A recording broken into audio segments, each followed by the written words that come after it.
Well, Ashington is in our network, and I think for anybody else, it's the most sustainable and the most state-of-the-art plant. It is a proof of our commitment to the UK market. We have about 3,500 employees. It is our single largest market within the European continent.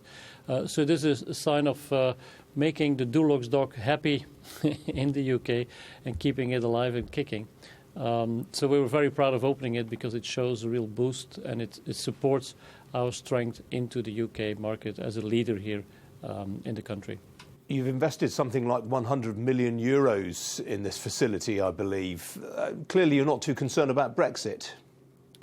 Well, we are concerned about Brexit to get clarity on how it's being done. I mean, we are a bit concerned around the uncertainty and what it does to consumer confidence, as you see it in many non-food sectors in the country.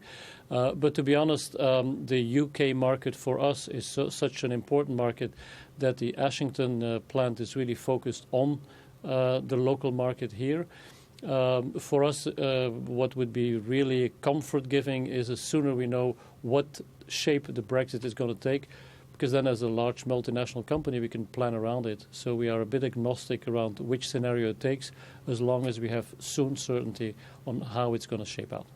What are the kind of concerns that you'd like to see specifically addressed?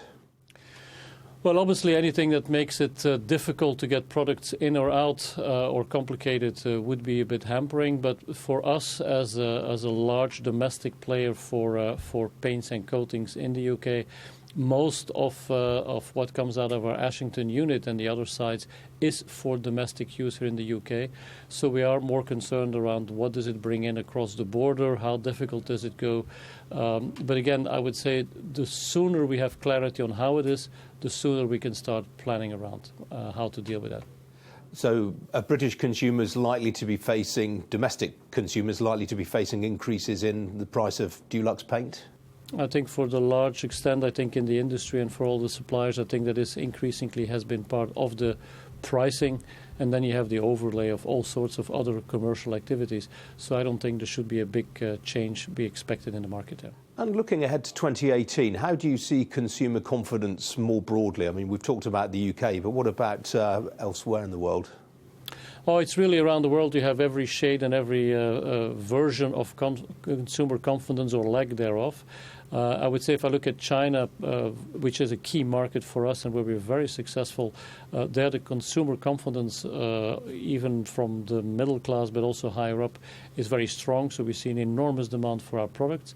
In Europe, continental Europe, the confidence seems to have come back, which was away for many, many years before. So that's positive. As I say, the UK consumer looks a little bit to be in a wait-and-see mode. Another big market for us is Latin America. Brazil, notably, is a big country for us. There it has stabilized, but we're still hoping for a much stronger upturn. So you have as you would imagine, every version of confidence around the globe.